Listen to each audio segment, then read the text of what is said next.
My name is Gabrielle Sanders. This is Mary Catherine Castix, my mentor, and I am about to interview her about to learn more about her job as a physical therapist assistant.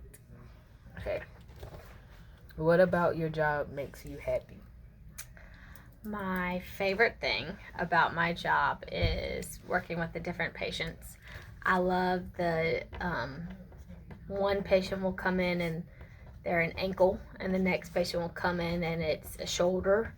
And so, all the different body parts that I get to work with, I get to work with young high schoolers, and I get to work with elderly people, and it's all in one day. And so every single hour that it's something different, and it's um, always changing. So that's one thing that I love. It makes me happy.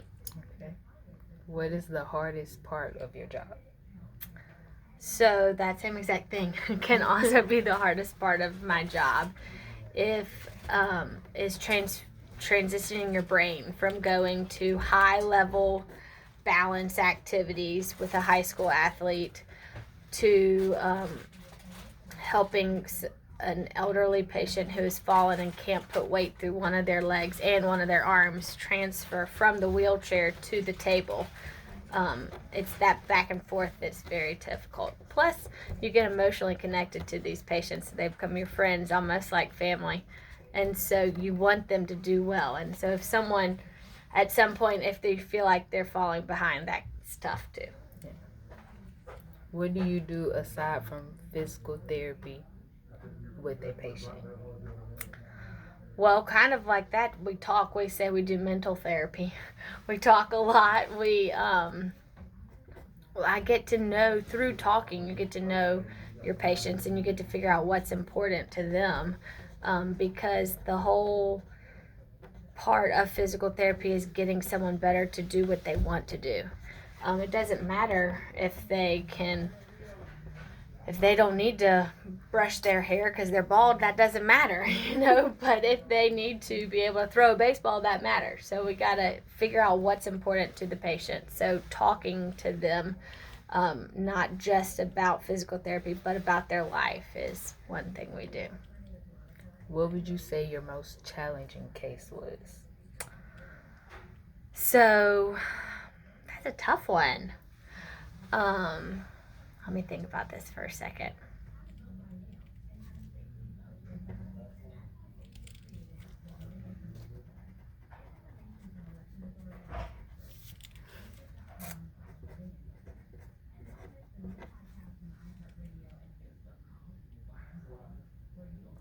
So, Reese, this is kind of just the first thing that comes to mind. Is I had a patient who had a total knee replacement, and prior to his total knee replacement, he was not able to bend his knee that much or straighten it out. And even more important than bending is the straightening, actually, because every time we walk, your leg or your knee is supposed to be totally straight. And it had been years since he had straightened his leg, but he came in and his knee was like this, and we had to get it straight. And so that was very, very tough. But he recently graduated from therapy, and we were almost totally straight. So he still has to work on it a little bit. But that that was a very tough case, getting that knee to go straight.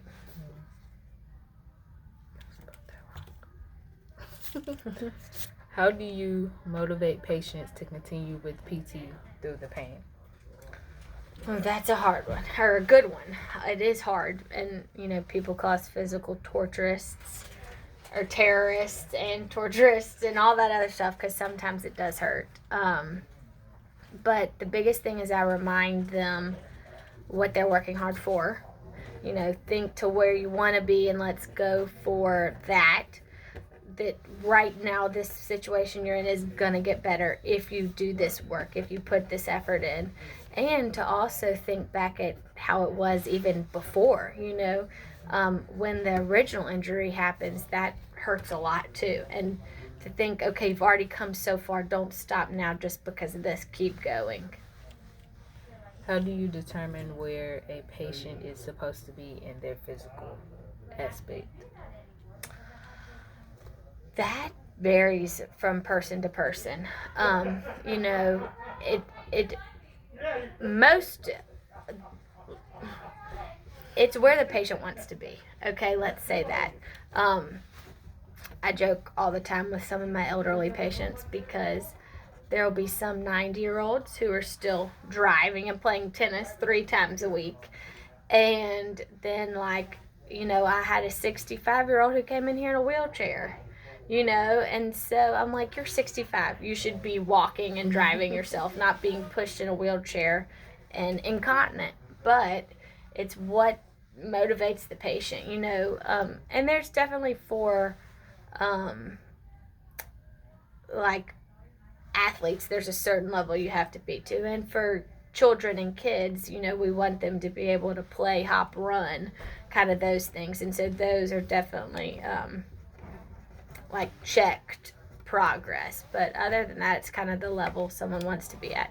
You know, you'll rehab a patient who tore their ACL differently, you know, if they just want to get back to walking than a high school basketball player. So it really depends on what they want to do. How do you develop a treatment plan for patients? So, once again, it goes back to what they want to do, but also you have to look at the level they are currently. I believe that you can teach an old dog new tricks. And so we start where you are, and then we slowly build and build and build and add things. And that's what helps gets us a very dynamic treatment plan. So if someone is having a hard time standing from sitting, or they fall really and hit the chair hard when they sit down, we don't have to just work on standing up and sitting down. We can work on doing other exercises that all work together to make that exercise easier. Do you think you learn something new about your job every day? Yes. One thing that never ceases to amaze me, I think I know patients, and then someone will always surprise me. I am always surprised daily by patients, but also with knowledge too, you know. Plus, not even just knowledge of physical therapy, but like I said, I talk to my patients all the time, so someone will teach me a new fun fact, or I love talking about food, so new restaurants. But I am always learning, and I'm always surprised and interested and curious. You've got to definitely be a lifelong learner, one in this field, because there's always new research that's coming out. So if I just went by the research that was given to me when I was in school, I'd be behind the times. What would you do if one of your patients became aggravated and aggressive? Whew, I don't know. That's a good question. First of all, I have a rule that you don't talk about politics or religion or try to talk about money. If people try to bring that up, I say I live blissfully ignorant and I don't watch the news because there's nothing happy on the news. So I try to avoid those conversations anyway. But if someone does become angry, I think the best thing to do is to listen to them, actively listen, and make them feel like that you are hearing what they're saying, because most of the time that's just because of a frustration. So if you can understand why they're frustrated, you can help them more. Plus, we have security in my building. So we definitely call security. Last question. How do you handle the stressful part of your job? Lots of different ways. One, when we leave work, we still think about our patients. So that's kind of hard. But a lot of times you got to leave work at work. That's huge. You got to have a life outside of work that you're excited and happy and thriving in. Sometimes during the day I have to stop and just take a deep breath. Sometimes I say a prayer. All those are good things to do to help with the stress. Thank you. You're welcome.